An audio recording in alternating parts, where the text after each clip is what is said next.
식단도 철저히 지키고 혈당 약도 꼬박꼬박 챙겨 먹고 매일 땀 흘리며 운동까지 하는데 결과는 항상 제자리일까요?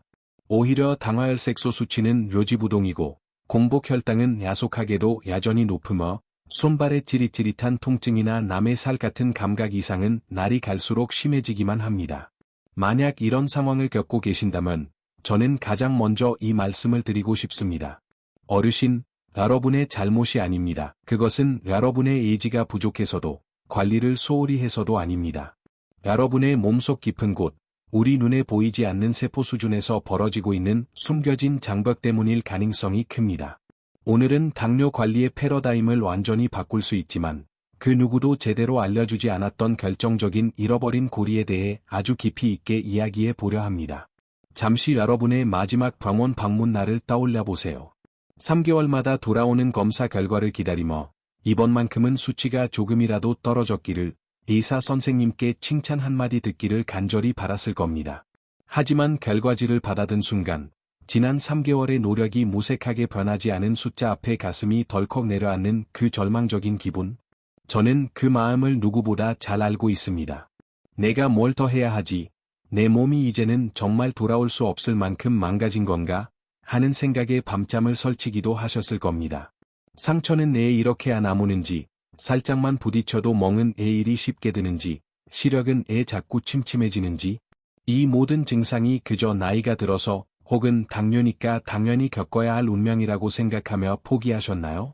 절대 그렇지 않습니다. 우리 몸은 지금 이 순간에도 살고 싶다고, 도와달라고 여러분에게 신호를 보내고 있는 것입니다. 지난주 제 진료실을 찾아온 73세 김순자 어르신, 가명의 이야기를 좀 더 자세히 해드릴게요. 이분은 무려 20년 동안 당뇨병을 관리해 오신 그야말로 베테랑이셨습니다. 약은 단 한 번도 거른 적이 없고 식단 관리도 웬만한 전문가 뺨칠 정도로 철저하셨죠. 그런데 최근 몇 달 사이 아침 공복 혈당이 150을 넘나들고 저녁만 되면 발끝이 마치 바늘로 찌르거나 타는 듯이 저려 잠을 이룰 수 없다고 하셨습니다. 검사를 해보니 당화혈색소는 7.8. 약을 먹어도 좀처럼 떨어지지 않는 마의 구간에 갇혀 계셨던 겁니다. 그런데 여기서 제가 아주 중요한 사실 하나를 발견했습니다.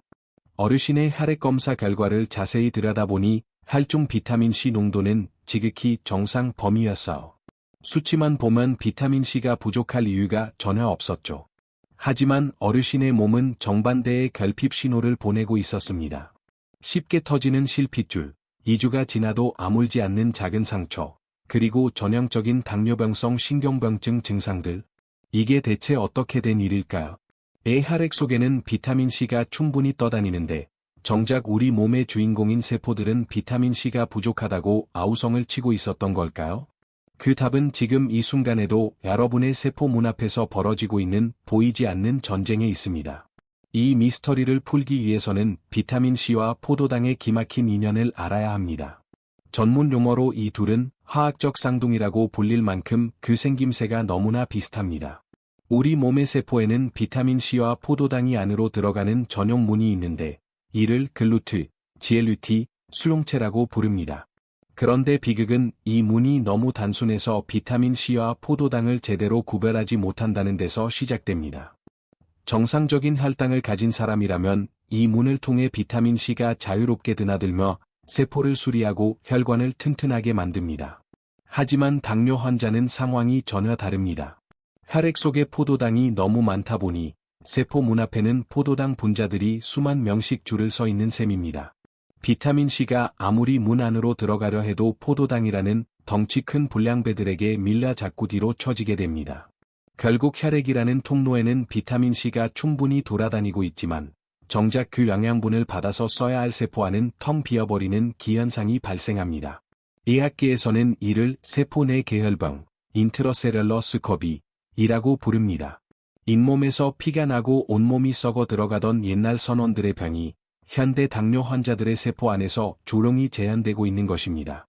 이것이 바로 여러분의 손발 저림과 상처 회복 지연, 잦은 멍의 진짜 원인입니다. 혈액 속 비타민C는 그저 그림의 떡이었던 것이죠. 그렇다면 우리는 이 불공평한 전쟁을 어떻게 끝낼 수 있을까요? 답은 간단하면서도 확실합니다. 비타민 C에 물량 공세를 퍼붓는 것입니다. 혈액 속의 비타민 C 농도를 압도적으로 높여서 포도당이 아무리 많아도 비타민 C가 세포문을 뚫고 들어갈 수밖에 없게 만드는 것이죠. 일반인은 하루 100mg만 먹어도 충분할지 모르지만 고혈당과 싸우는 당뇨 환자의 몸은 전투 상황입니다. 그래서 1000mg, 2000mg, 많게는 3000mg 이상의 메가도스, 고용량, 요법이 과학적인 해답이 될 수 있는 것입니다. 하지만 여러분, 의욕만 앞서서 무턱대고 드시면 절대 안 됩니다. 비타민 C는 당뇨 관리에 강력한 오군이지만 잘못 사용하면 오히려 독이 될 수 있는 위험한 지점이 있기 때문입니다. 지금부터 제가 말씀드리는 치명적인 3가지 실수는 반드시 가슴에 새기셔야 합니다. 첫 번째, 비타민 C를 드신 직후에는 절대로 자가 혈당 측정을 하지 마세요. 이것은 특히 인슐린이나 저혈당 위험이 있는 약을 드시는 분들께는 생사와 직결된 문제입니다. 앞서 비타민 C와 포도당이 쌍둥이라고 말씀드렸죠? 시중에 판매되는 많은 자가 혈당 측정기들은 이 둘을 구분하지 못하는 치명적인 약점이 있습니다. 실제 내 혈당은 120인데 측정기는 비타민 C를 포도당으로 오해해서 200, 250으로 띄울 수 있다는 뜻입니다. 만약 이 가짜 수치를 보고 놀라서 인슐린을 더 맞거나 약을 추가로 드시면 어떻게 될까요?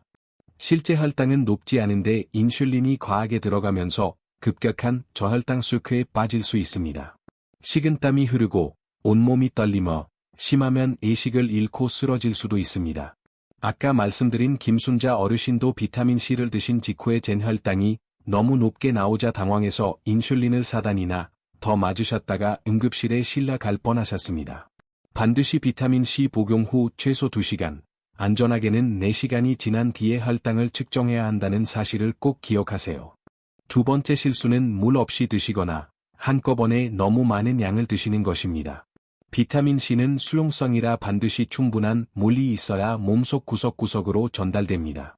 물 한 모금으로 알약을 꿀꺽 삼키고 끝내면 이장 속에서 비타민C 농도가 너무 진해져 이벽을 사정없이 자극합니다.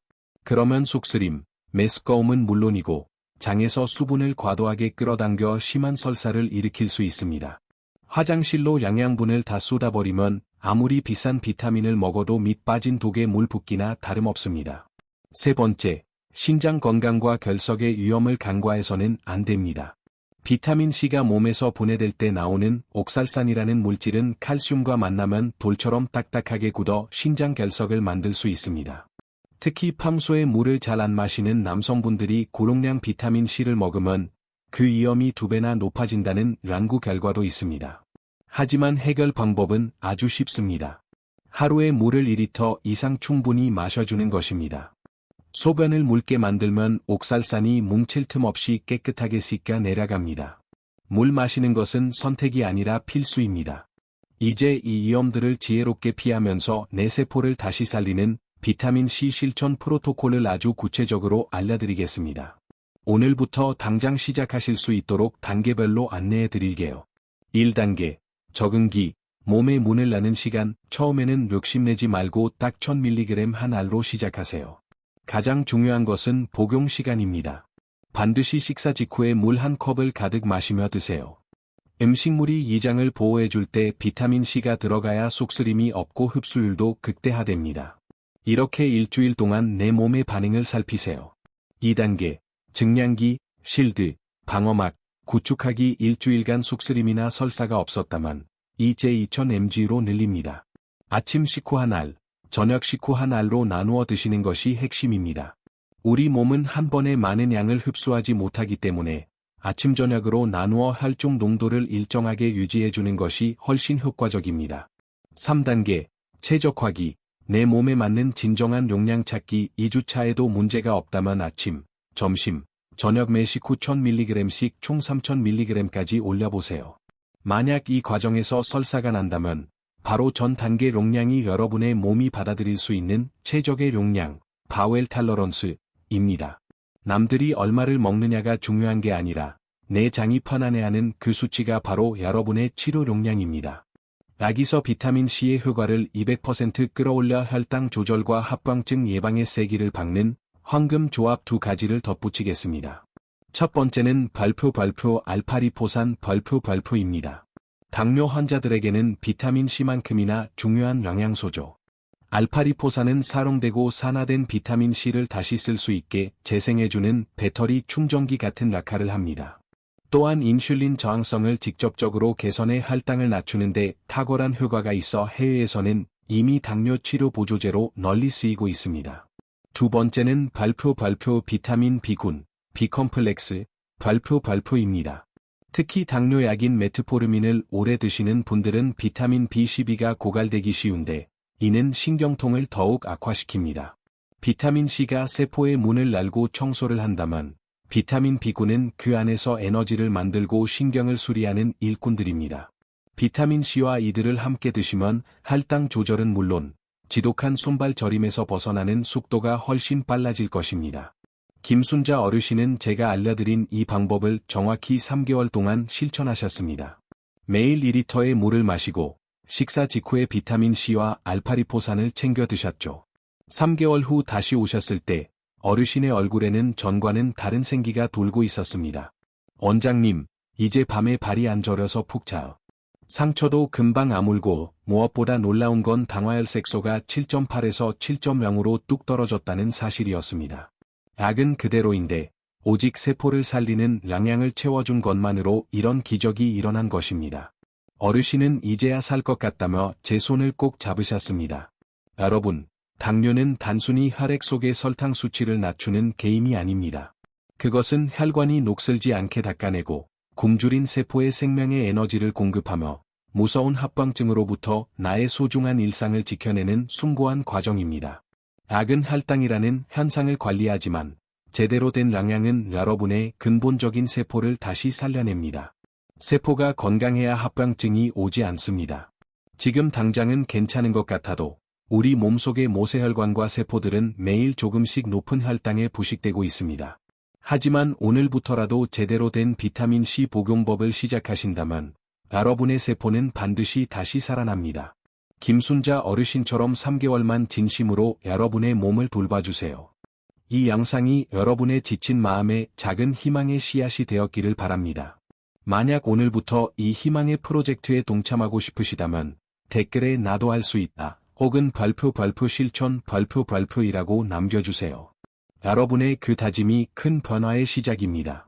또한 주변에 당뇨로 고통받는 소중한 분들이 있다면 이 영상을 꼭 공유해주세요. 여러분의 작은 공유가 누군가에게는 인생을 바꾸는 결정적인 계기가 될 수 있습니다. 여러분의 건강한 내일을, 통증 없는 편안한 밤을 진심으로 응원합니다. 저는 앞으로도 여러분의 건강을 지키는 가장 든든한 조력자가 되겠습니다. 긴 이야기 끝까지 들어주셔서 진심으로 감사합니다.